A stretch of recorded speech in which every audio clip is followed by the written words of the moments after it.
My Robert F. Seibert Medal winner from 2008, my selection is The Wall, Growing Up Behind the Iron Curtain by Peter Siss, published in 2007.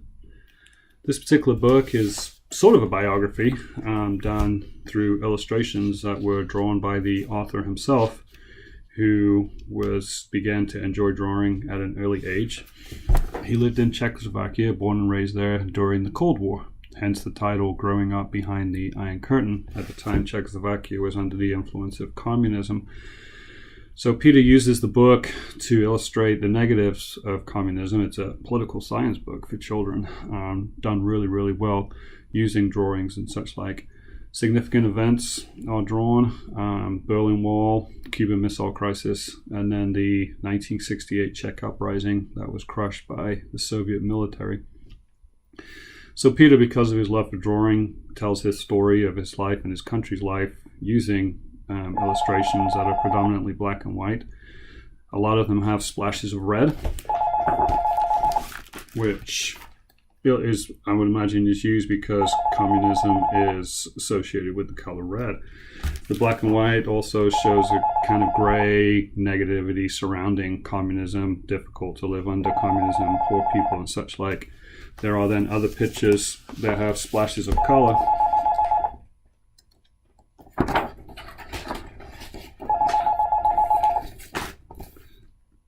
That are used to illustrate the drawings and how you can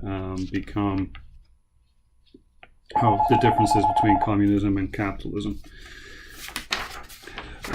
I love this book. Not what I thought it was, but I loved it. The drawings were great. Easily told the story of life under communist rule.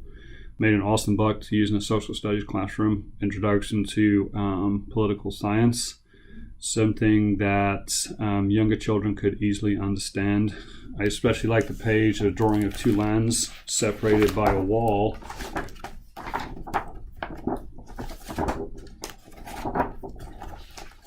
Which obviously illustrates maybe the Berlin Wall. And above there you have some positive words, for example, freedom, liberty. And then down below in gray, negative words, stupidity, terror, fear, the differences between communism and capitalism.